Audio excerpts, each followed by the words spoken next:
Bago natin simulan ang nakakatakot na kwento, isang mabilis na shoutout muna kina Princess, Randy, Edna, Manilyn, Cherry, Marian, Rian, Johans, Mia, Jezreel at Rancel. Maraming salamat sa inyong walang sawang pagsuporta. At para naman sa mga bago palang nakikinig sa channel na ito, gusto ko ring humingi ng kaunting suporta. Lalo na sa mga bago palang nakikinig sa channel na ito. Huwag kalimutang mag-subscribe, i-like ang video at i-share ito sa inyong mga kaibigan. Malaking tulong po ang bawat suporta ninyo para mas marami pa tayong maihatid na nakakatindig balahibong kwento. Maraming salamat.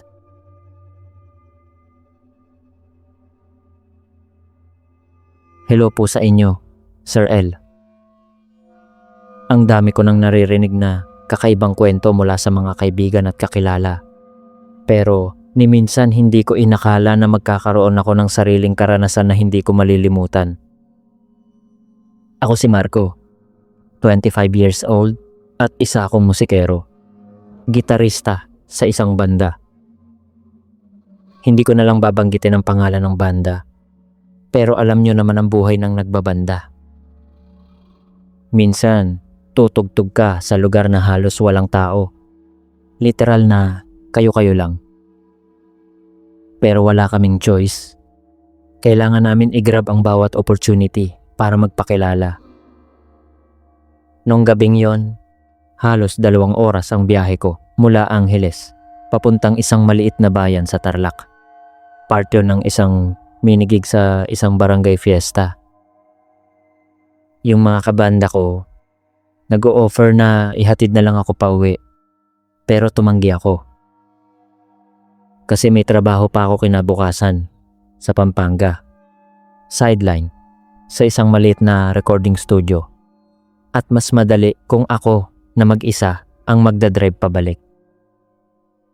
Alam nyo naman, sir, dahil inuuna ko yung banda, laging alanganin ang pera ko.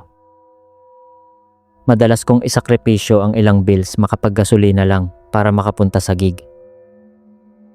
Bago ako umalis ng bahay nung araw na yun, hindi ko na masyadong tiningnan yung fuel gauge. Napansin ko lang na medyo malapit na sa E, pero sabi ko sa sarili ko, kaya pa to. Pagdating ko doon sa Tarlac, nakalimutan ko na yung gasolina. Nag-perform kami. Konti lang tao, pero masaya naman. Uminom ako ng ilang bote ng beer. Kasama yung mga lokal pagkatapos. Bandang 1:00 ng madaling araw nang matapos ang kwentuhan. Halos 2:00 na nang tuluyan akong umalis sa bar. Dumaan ako sa isang 24-hour na gasolinahan. Yung maliit na Petron sa tabi ng highway.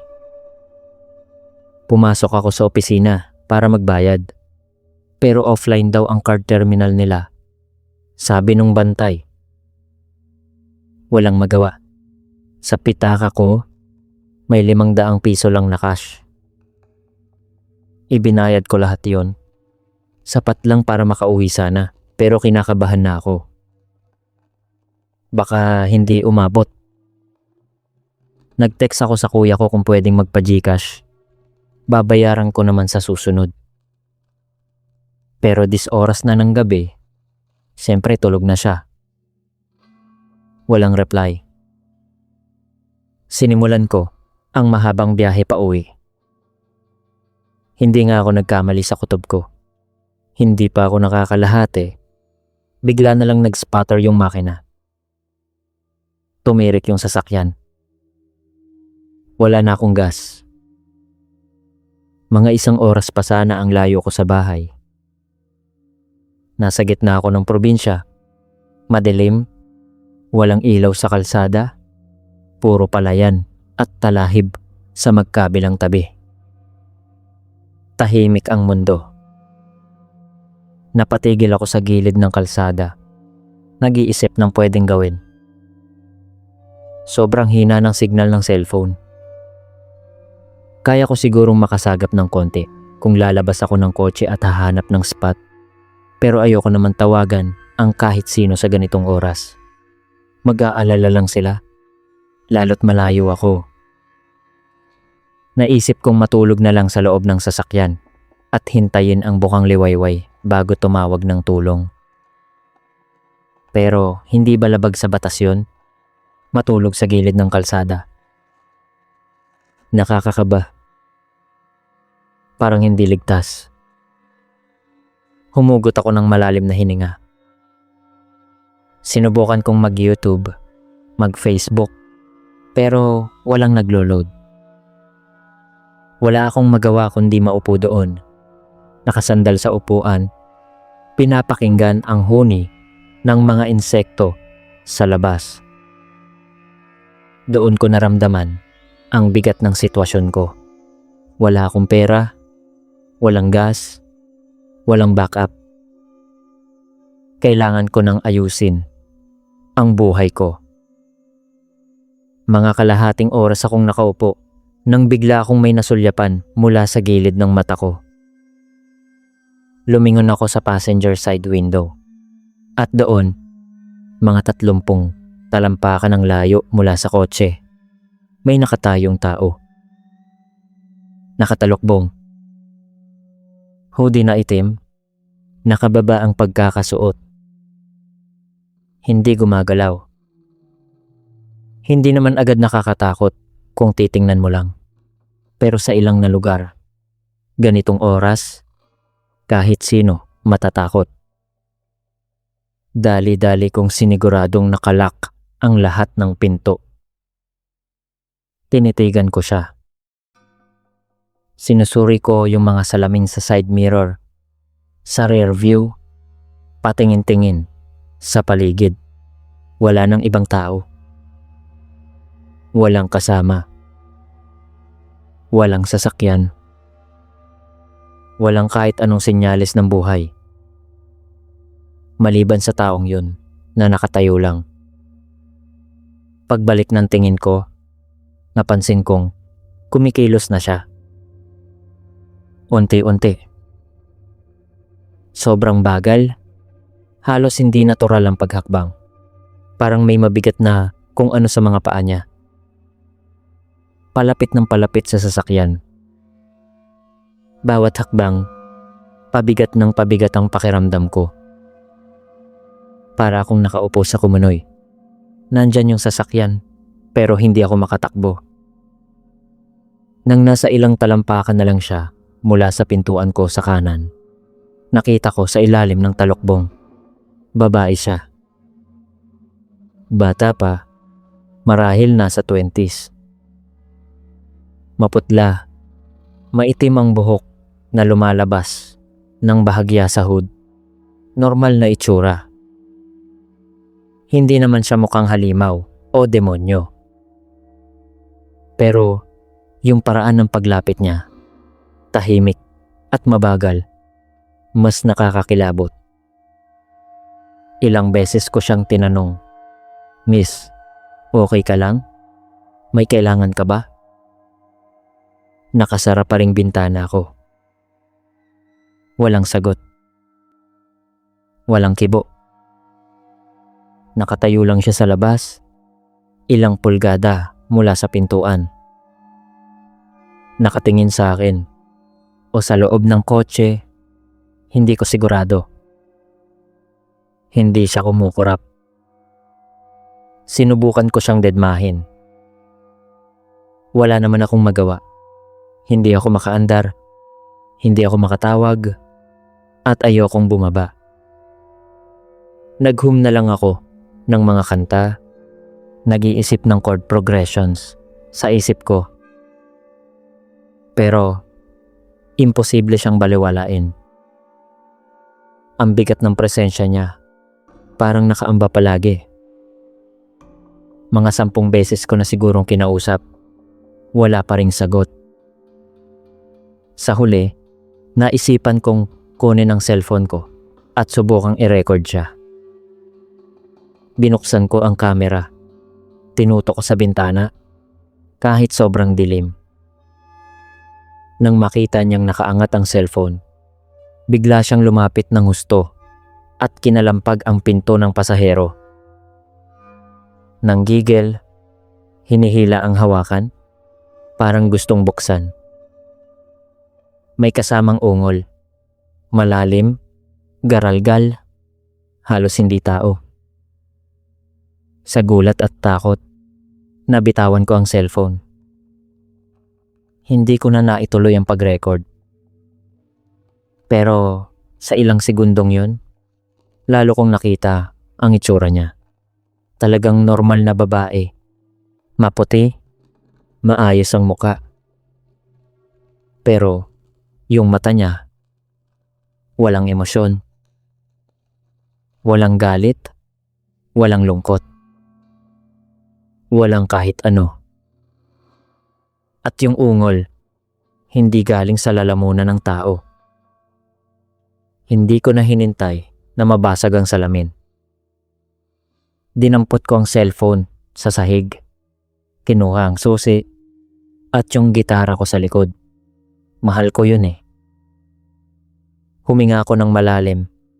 Binuksan ang pinto ko at tumakbo. Tumakbo ako nang tumakbo sa kahabaan ng madilim na kalsada. Bitbit ang gitara. Nang lumingon ako, hindi siya humahabol. Mabagal lang siyang naglalakad palapit, pero hindi tumatakbo.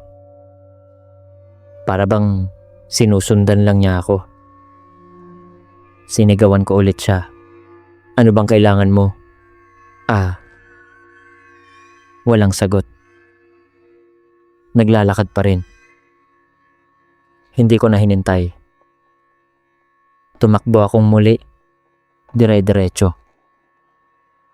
Naaalala ko, noong papunta ako sa gig, nadaanan ko ang isang maliit na bayan pagkalampas ng mahahabang palayan.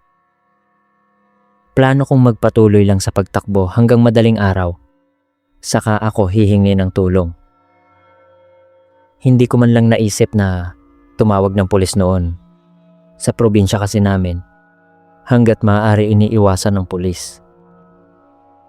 Stubborn, alam ko. Umaga na nang marating ko ang bayan. Bandang 6:00. Tumawag ako sa kuya ko. Sumaklolo siya. Pinuntahan namin ang sasakyan. Pagdating namin, nakita namin bukas na bukas ang pinto sa likod. Yung back door. Kinabahan ako. Sinilip namin. Walang tao, walang nakuha. Kahit yung ilang music equipment sa loob, hindi kinalaw. Ang weird. Binuksan lang yung pinto sa likod at umalis. Nagbiro ang kuya ko na baka gusto lang matulog ng babae. Pero ang naisip ko, mas madilim. Baka pumasok siya sa likod. Nagtago. Hinihintay akong bumalik. Hindi ko na nalaman kung totoo. Hindi ko na siya nakita ulit. Pag-uwi namin, nakausap ko ang isang matandang taga-barangay doon. Sabi niya, may mga naliligaw daw na kaluluwa sa lugar na yon. Isang babaeng namatay sa aksidente. Ilang taon na ang nakalipas. Hinahanap ang sundo niya. Hindi ko alam kung yun yun. Ang alam ko lang, hanggang ngayon, kinikilabutan pa rin ako kapag naaalala ko yung gabi. Natuto na ako. Hindi na ako aalis nang hindi puno ang tangke. Ayoko nang ma-stranded muli, sa gitna ng kung saan-saan. Kaharap ang hindi ko maintindihan.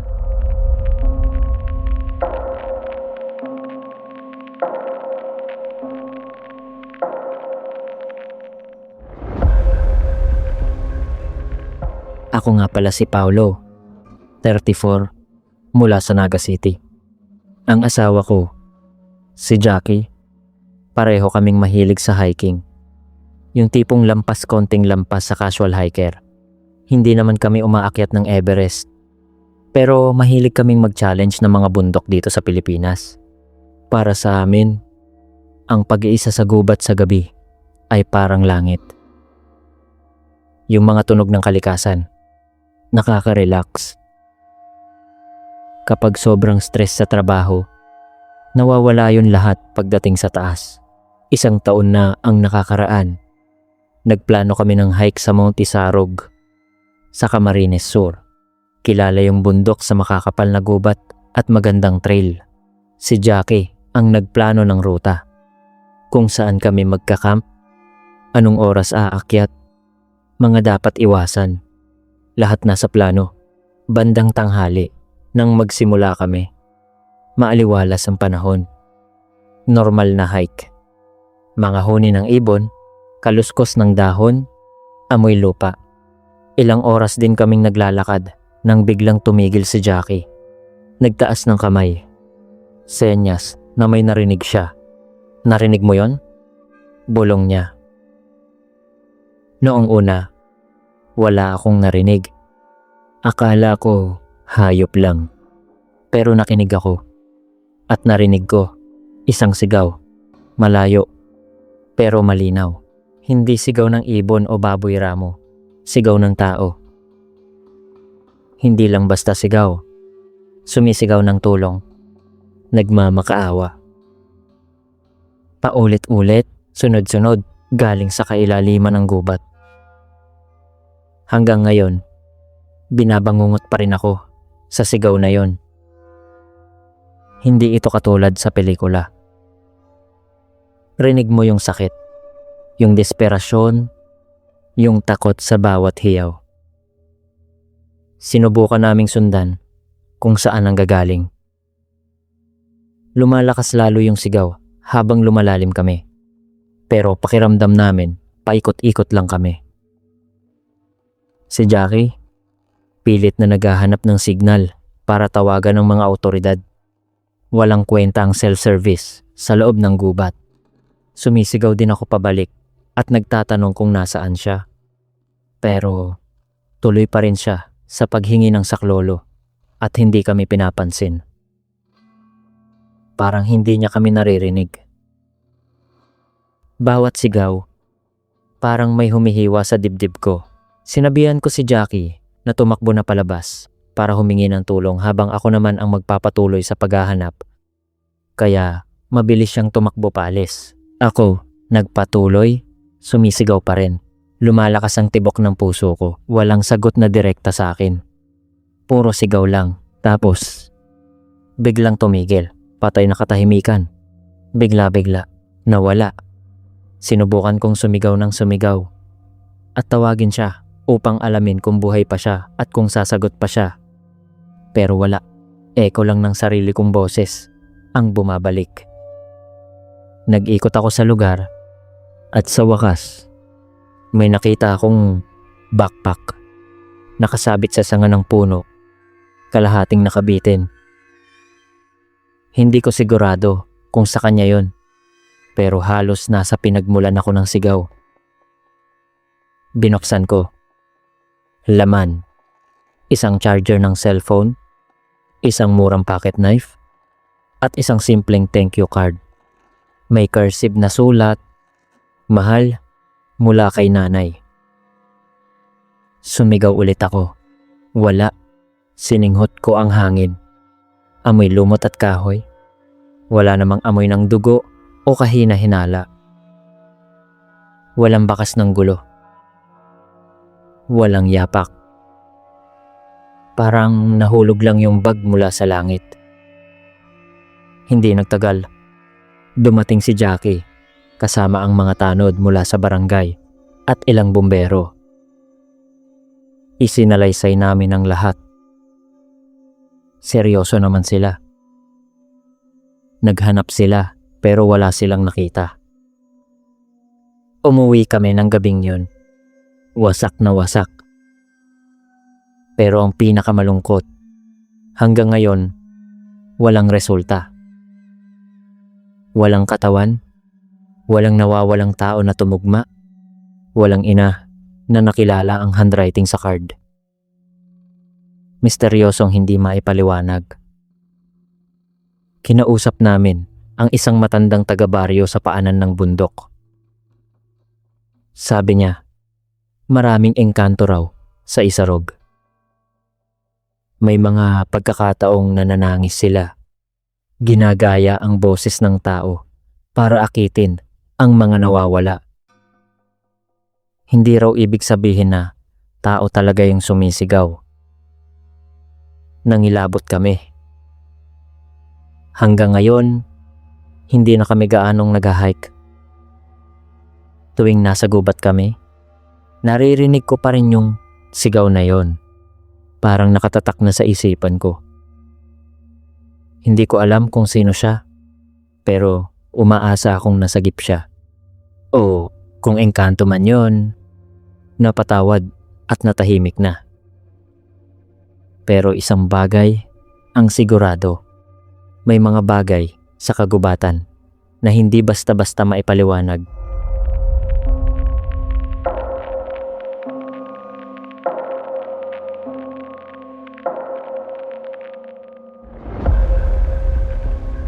Tawagin niyo na lang po ako sa pangalang Miguel, 26 years old, Tubong, Maynila.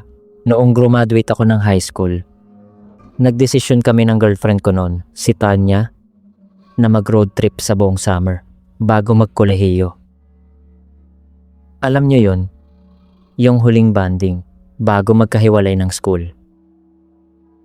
Pareho kaming mahilig sa horror, kaya imbes na puro tourist spots, naghanap si Tanya ng mga lugar na may sabi-sabing pinagmumultuhan. Nag-ikot kami sa ilang lugar. Yung mga lumang bahay na may kwento, abandonadong ospital, at kung ano-ano pa. Ilang linggo kaming nag-road trip sa Luzon. Karamihan, wala namang kakaiba, pero nakakatuwa lang maramdaman yung vibe ng lugar, yung subconscious na kilabot. Pauwi na kami, galing sa Vigan, Ilocos Sur, nang mapadaan kami sa isang napakalumang bayan. Yung tipo ng lugar na parang napag-iwanan na ng panahon. Lumang simbahang Katoliko, may nakakabit na eskwelahan. Parang yung dating Catholic school na pinasukan namin noong bata pa kami. Sir, mukha siyang abandoned. Sira-sira ang bintana, maruming pader, parang dekada nang walang nakatira. Tiningnan ko si Tanya at pabiro kong sinabing tingnan namin sa loob baka kamukha ng school namin. Pero na-excite siya at sinabihan akong itabi ang sasakyan dahil papasok kami. Kung nasa tamang pag-iisip ako ngayon, hindi ko gagawin yon. Pero 18 years old kami, walang pakialam sa consequence. Gabi na, madilim, pumarada kami sa likod ng eskwelahan. Tinatakpan ng puno ang sasakyan. Sinubukan naming buksan ang ilang pinto. Lahat nakalak. Naghanap pa rin kami. Hanggang sa may isang pinto sa gilid, papunta sa gymnasium. Naka-unlock. Pumasok kami na parang kami ang may-ari. Sa loob ng gym, sobrang creepy. Buwan lang ang ilaw, tumatagos sa maruruming bintana, kaya kita mo yung alikabok na lumulutang sa hangin. Amoy na amoy yung dumi. Parang pinag-aagawan ng daga at paniki. Naisip naming magpicture pero naiwan namin ang cellphone sa kotse at ayaw na naming bumalik. Nandun lang kami, ina-enjoy yung moment. Sa may dulong bahagi ng gym, may pintuan papunta sa eskwelahan mismo. Pinasok namin. Lumang brick hallway, parang piitan. Sobrang dilim. May konting ilaw sa bintana, pero halos wala kang makita sa harap mo. Hugis Cruz ang kabuuan ng gusali. Yung gym nasa baba, tapos isang mahaba at dalawang sanga, kaliwat kanan. Naglibot kami. Maliit lang ang eskwelahan. Sa isang classroom, may mga textbook pa na nakabukas sa desk. Para bang biglaan lang silang umalis. Nakakapanghinayang, hindi ako kumuha ng isa. Habang nandoon kami sa dulong classroom, sa kaliwang hallway, biglang may narinig kaming kakaibang kalabog mula sa dulo ng pasilyo. Parang may humampas na mabigat na kahoy. Sumilip ako. Walang makita kundi dilim at ilang anino mula sa liwanag ng bintana. Sinabi ko kay Tanya na baka rodent lang yun. Pero bago ko pa matapos ang sasabihin ko, natigilan ako. May gumalaw sa dulo ng pasilyo. Isang aninong tumaas at humarang sa ilaw na galing sa kabilang silid. Malinaw na figura. Hindi daga. Bumalik ako sa classroom. Sinara ang pinto. Binalitaan ko si Tanya na may tao sa loob, pero pinatahan niya ako at sinabing na-explore na namin ang lahat at walang tao rito, kahit nakabisado ko ang nakita ko. Nakaupo kami sandali. Nag-iisip kong guni-guni lang. Bago kami lumabas, may narinig kaming yapak. Mabibigat, papalapit. Tumigil sa tapat mismo ng pinto namin. Naghawak kami ng kamay. Desisyon. Tatakbo kami. Binuksan ko ng dahan-dahan ang pinto. Sumilip. Walang tao sa hallway. Tumakbo kami. Magkahawak ang kamay. Patungong gym. Pagliko namin, biglang may humabol. Mabigat na yapak. Parang toro o kabayo. Hindi kami lumingon. Pakiramdam namin, malapit na sa likod namin. Pagdating sa gym, walang sumusunod. Pero nung pilit naming buksan ang gym door na pinasukan namin, ayaw. Na-jam o nakalock. Hindi namin maintindihan. Malinaw na pumasok kami dito kanina. Hindi namin nilock. Subok kami ng subok. Wala. Nakatayo kami sa gitna ng gym. Kinakabahan.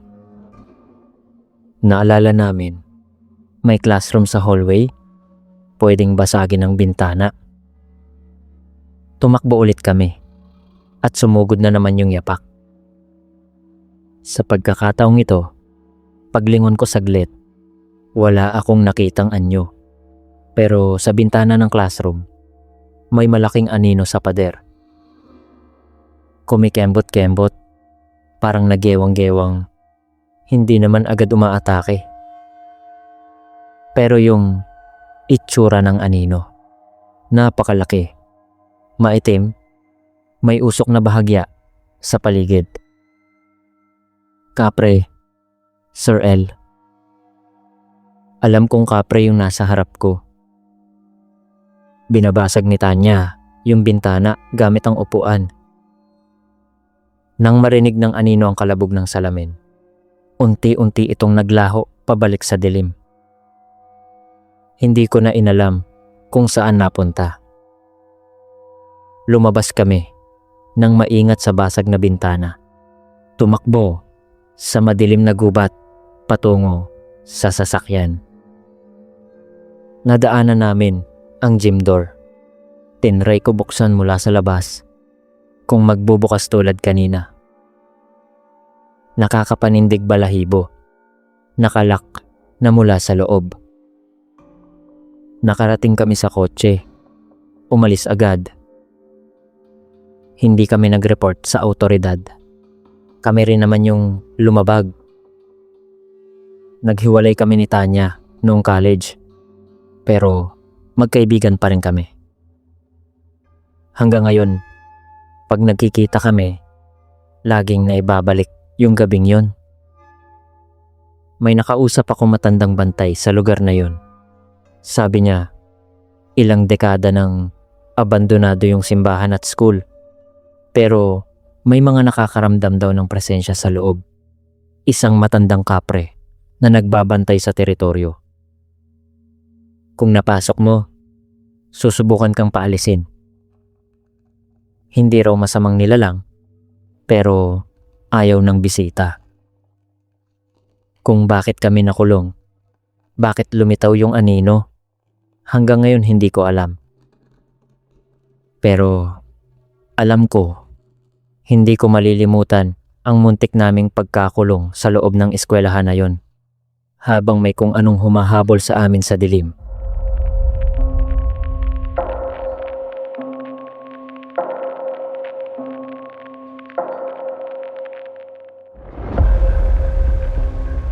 Ako nga po pala si Sebastian, 30 taong gulang, at nagmula sa Cagayan de Oro City. Isa ako sa mga taong ayaw na ayaw sa gubat, camping, at anumang outdoor activities. Kaya naman, tila isang malaking pahiwatig ng kamalasan nang magplano ang mga kaibigan ko ng isang reunion trip at napagkasundo ang mag-camping sa gitna ng kagubatan. Bumoto ako laban dito, ngunit ako ay naungusan sa botohan. Dahil sa kagustuhang makasama ang mga kaibigan, pinalipas ko ang aking galit sa outdoors at sumama pa rin. Ang kagubatan sa paanan ng Mount Kitanglad sa Bukidnon ang napili nilang puntahan dahil sa balitang maganda ang tanawin doon at maraming kuweba at mga pormasyon ng bato. Sa unang araw pa lamang ay nagsimula na kaming mag-hike. Kasama ko si Derek, ang kaibigan kong mahilig mang-asar at magdala ng kalokohan, kaya alam kong may kapahamakan na naman akong sasaluhin. Umalis kami sa pangunahing trail dahil sa pagpilit ni Derek na maraming magagandang lihim na kuweba kapag nag-off trail. Sa kalagitnaan ng napakakapal na halamanan, ipinaalala niya sa amin na ang lugar naming tinatahak ay isa ng private property. Agad na nag-init ang aking ulo sa takot na baka kami ay barilin ng kung sinong hermitanyo. Ngunit tinawanan lamang nila ako at sinabing ilang ektaryang forest land ito at hindi basta-basta bakuran ng kahit sino. Nabawasan ng kaunti ang aking kaba, ngunit nandoon pa rin ang aking inis. Matagal kaming naglakad hanggang sa makarating sa isang matarik at madulas na bangin na puno ng ugat ng puno. Nagpaalala pa si Derek na mag-ingat kami sa pagbaba. Ako ang nasa pinakalikod ng grupo at sa isang maling hakbang ay natapilok ako sa isang ugat, nadulas at tuloy-tuloy na gumulong pababa. Iyon ang pinakamatinding takot na aking naranasan sa buong buhay ko. Paulit-ulit ang aking paggulong habang tumatama sa mga bato at halaman, habang naririnig ko ang sigawan ng aking mga kaibigan mula sa itaas. Nang tumigil ang aking paggulong, narealize kong nasa pinakailalim na ako ng bangin. Tiningala ko sila at napakaliliit na ng kanilang anyo dahil sa taas at sa kapal ng mga puno. Sinubukan kong umakyat pabalik, ngunit madulas at wala akong makapitan. Nakita ko ang pagkumpas ng kamay ni Derek mula sa itaas na tila itinuturo ang direksyon pabalik sa aming pinanggalingan. Sumunod ako sa kaniyang senyas sa pag-aakalang may panibagong daan paakyat doon, ngunit lalo lamang akong napalayo hanggang sa tuluyan ko na silang nawala sa tanawin. Nawala ako ng tuluyan. Nagsimula akong sumigaw, ngunit tanging katahimikan lamang ang sumasagot. Binalot ako ng takot na baka may lumabas na mabangis na hayop dahil wala man lang akong dalang anumang gamit. Ilang oras akong nagpagala-gala hanggang sa maubos ang aking lakas, gutumin at uhawin. Paglaon ay nakakita ako ng isang pormasyon ng bato na parang mga hakbangin pataas. Sa pag-aakalang iyon na ang daan pabalik, sinimulan kong akyatin ang malalaking bato. Ngunit sa kasamaang palad, gumuho ang isang batong aking tinapakan na naging dahilan upang maipit ang aking binti sa pagitan ng dalawang malaking bato. Hindi na ako makagalaw at tuluyang natrap sa lugar na iyon habang nanlalamig ang buong katawan ko sa takot. Nagsimula akong sumigaw ng tulong habang palubog na ang araw. Narinig ko ang mga kaluskos sa paligid na akala ko noong una ay gawa ng hayop. Ngunit isang lalaki ang lumabas mula sa mga puno. Siya ay payat, maputla, may salamin at salasalabid na bigote, at nakasuot ng pulang flannel na tila ilang araw nang hindi kumakain. Dahan-dahan siyang lumapit nang walang anumang emosyon sa muka. Nagsimula akong magmakaawa at humingi ng tulong. Ngunit tumingin lamang siya sa aking binti nang walang kaimik-imik. Ang tanging binitawan niyang salita ay ang pagpapaalala na ako ay nasa isang private property. Nagsinungaling ako at sinabing naliligaw lamang ako.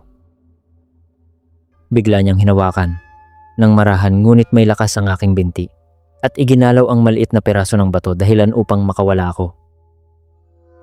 Pagkatayo ko, inutusan niya akong sumunod sa kaniya dahil naroon na raw sa kaniyang bahay ang aking mga kaibigan at hinihintay ako. Tumunog ang lahat ng babala sa aking utak. Ngunit dahil sa pagod at bugbog na katawan ay sumunod na lamang ako ng walang tanong. Naglakad kami ng palalim sa gubat habang halos madilim na ang buong paligid. Ilang beses ko siyang tinanong kung paano napunta roon ang aking mga kaibigan ngunit hindi siya sumasagot at pabulong-bulong lamang. Hanggang sa makarating kami sa isang malaking kubo na gawa sa kahoy at yero na nakatago sa gitna ng kagubatan. Tumigil siya sa pintuan at inutusan akong pumasok na dahil nasa loob na raw ang aking mga kasamahan. Pakiusap ko sa kaniya ay palabasin muna sila dahil ayokong pumasok. Ngunit iginit niya na kailangan kong maunang pumasok dahil hindi ligtas sa labas. Sa puntong iyon ay natanto kong wala roon ang aking mga kaibigan dahil hindi kailanman papasok sa ganoong lugar ang sino man sa kanila, lalo na si Derek. Nagpasalamat na lamang ako sa lalaki at nagsabing maghahanap na lamang ako ng sarili kong daan palabas bago ako mabilis na tumalikod at tumakbo palayo patungo sa mas malalim na bahagi ng gubat. Narinig ko ang dalawang pares ng yapak na mabilis na humahabol sa akin mula sa likuran. Tumakbo ako sa halos napakadilim na gubat hanggang sa mayakap ko ang isang puno at napaluhod sa lupa habang nakatagilid ang katawan. Nakinig akong mabuti at naramdamang wala na ang humahabol sa akin. Ngunit hindi pa rin ako nangahas na gumalaw. Buong magdamag akong nakatago at naninigas sa takot habang nakikinig sa paligid na may pambihirang katahimikan. Walang huni ng ibon o kahit anong kaluskos ng hangin. Kinaumagahan, nang sumikat na ang araw, muli akong tumakbo hanggang sa pinalad akong makalabas sa isang sementadong kalsada na dinaanan namin patungong park. Pinara ko ang isang dumaang sasakyan upang humingi ng tulong sa mga awtoridad. Doon ko nalaman sa park ranger na kagabi pa pala ako hinahanap ng aking mga kaibigan at kailanman ay wala silang pinuntahang bahay o kubo. Isinalaysay ko sa ranger ang tungkol sa lalaki at sa kubong aking nakita. Hindi ko alam kung nahanap nila iyon dahil nawala na rin ang aking oryentasyon sa direksyon sa loob ng gubat.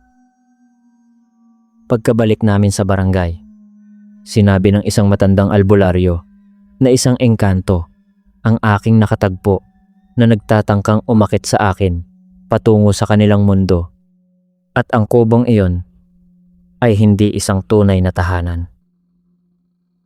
Dagdag pa niya, napakaswerte ko dahil nakatakas ako bago pa man ako tuluyang makapasok. Hanggang ngayon, hinding-hindi na ako muling aapak sa kagubatan. Dahil hindi mo kailanman may ipagkakaila kung ano o sino ang tunay na naghihintay sa'yo sa ilalim ng lilim ng mga puno